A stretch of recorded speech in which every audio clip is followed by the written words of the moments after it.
Hey guys, welcome to Photoshop. My guess is this is exciting but also intimidating, and I want to make you feel comfortable with the software. In this video, first we're going to customize the interface a little bit to make it a little cleaner, and then we're just going to learn how to walk around and move inside the image. So first off, there's a word that says Essentials, and this is the workspaces, and we're just going to make a new workspace. So I'll call mine Matte and say Save. And now that it says Matte up there, any changes I make are not permanent because I can switch back to the Essentials workspace and it'll just look like this again. So what I want to do is actually just drag these panels. You can see these are all little floating panels, and just close them. Close all of them. There's one hiding here on the left. Close it too. And now we have nothing. We just have the document if you've opened up my shape map that's included below the video, or you might have no document at all. The next thing I want to do just personally is to not make it so dark. So in Edit, Preferences, Interface, I'm going to change to the lightest color theme. And call me sentimental, but I used to have a white drafting table and I just liked this sort of color palette. Again, this is total preference. But now that we're all clean and we don't have any of the clutter, let's bring back the stuff we do need. And in this video, the only one we're going to do is the Window Tools. So this is the Tools palette. And here's where we have things like the paintbrush, the marching ants to make selections with. But really right now, all I want to focus on is at the very bottom, there are these two little overlapping windows. And this switches between the full screen view modes. This is the one we're going to be spending the most time in. You can see we lost the panel here. We still have floating palettes and we still have the menu up top, but there's no border on the image.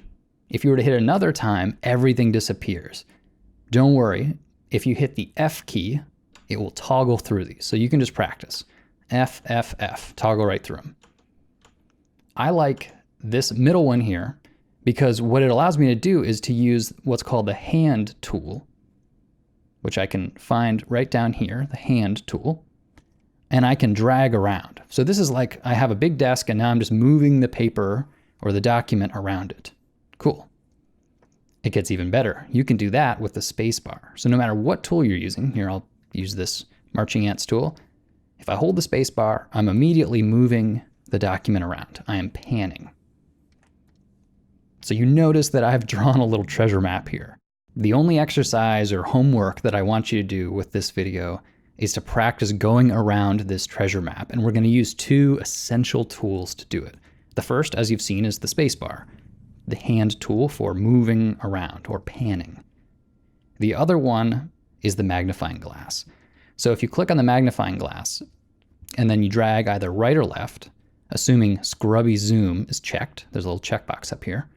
If that's checked, left and right just allow you to zoom in and out very nicely. Well, remember, spacebar temporarily switches you to the hand tool. So I have the Z tool or the magnifying glass tool selected, hold down spacebar, and now I'm panning around, following that treasure map. And then if I let go, I go right back to that magnifying glass. Or you can click on it on the toolbar, or you can hit the Z key, whatever you like. But either way, with these two keyboard shortcuts, Z for magnifier and spacebar for the hand tool, we can move around the document. So sometimes you'll want to zoom out a little, kind of reframe the image a little bit, but then you're back to the pan tool. So maybe I'll zoom in a bit here to follow this treasure map along. Okay, so you think, no, this is easy, no problem, I got it. Well, then we're going to make one more level of difficulty, which is to hit the Tab key. And in doing so, we've hidden the interface. Well, this is where keyboard shortcuts become really awesome. I can't click on the toolbar anymore, but I can still switch between those tools because I know that Z is my magnifier and spacebar is my hand tool. So I can still navigate around the document without even thinking about it.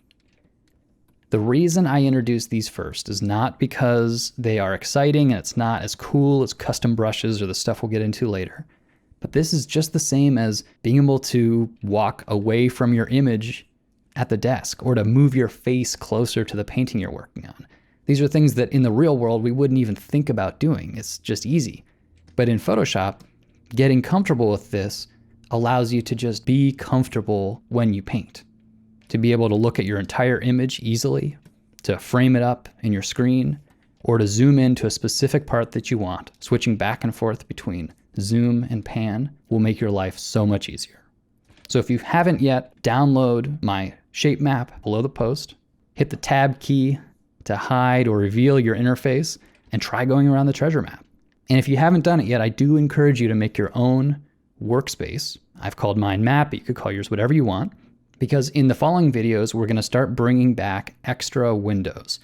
The toolbar is one we're gonna use, but we're gonna have extras. So if you have your own workspace, it's always gonna look like this when you open the software. So have fun driving around your treasure map, get used to these keyboard shortcuts, and I'll see you in the next video. Thanks for coming to the site, guys.